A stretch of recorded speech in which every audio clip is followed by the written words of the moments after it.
Baik, Assalamualaikum warahmatullahi wabarakatuh. Saya Eko Kurniawan dan teman saya Sri Wahyuni dari kelas 3B Siasah Syariah Hukum Tata Negara. Pembahasan kami dari kelompok 9 kali ini penggunaan istilah moderat dan paritan. Yang pertama di sini ada moderat. Pengertian dari istilah moderat ini bukanlah tanpa konsep dan landasan. Justru istilah itu muncul dengan alasan atau landasan teologis dan ontologis, atau sesuatu yang bersifat konkret ya. Yang kedua di sini ada sejarah dan perkembangan Islam moderat. Pada awal abad ke-20 ditandai lahirnya gerakan Islam atau gerakan tersebut telah mengukur tinta atau sejarah baik untuk kebangkitan Islam maupun pergerakan perjuangan kemerdekaan di Indonesia ini ya, yang kemudian lebih dikenal dengan organisasi kemasyarakatan atau bisa disebut dengan ormas. Ormas tersebut lebih pada dua jenis terbesar di Indonesia seperti Muhammadiyah dan Nahdlatul Ulama atau bisa disebut dengan NU.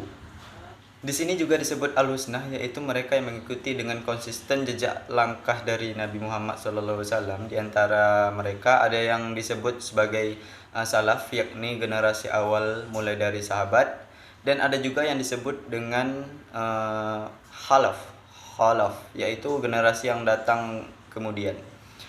Yang keempat yaitu ciri-ciri sastra para pengarang dan karya sastra Inggris periode Puritan.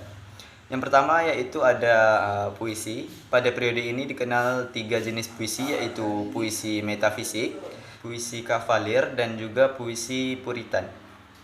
Puisi metafisik pertama kali digunakan oleh Dr. Samuel Johnson pada tahun 1709 sampai dengan 1786. Puisi metafisik lebih mengutamakan intelek daripada emosi. Intelek itu seperti kemampuan untuk mengetahui, mengerti secara konseptual dan menghubungkan yang diketahui dan dimengerti. Ya, kira-kira begitu.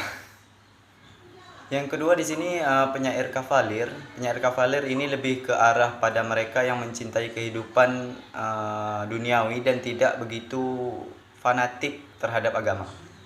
Dan yang ketiga yaitu penyair Puritan. Nah, di sini yang menonjol adalah John Milton, yaitu pada tahun 1608 sampai dengan 1674. Selain penyair, dia juga disebut sebagai sekretaris urusan luar negeri Oliver Cromwell. John Milton sejak kecil sudah menyukai puisi, musik, dan keindahan. Salah satu karya terkenalnya yaitu adalah Paradise Lost.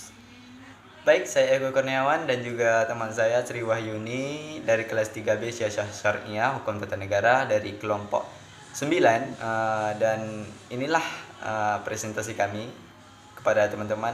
Untuk yang mau bertanya silakan bertanya. Terima kasih. Wassalamualaikum warahmatullahi wabarakatuh.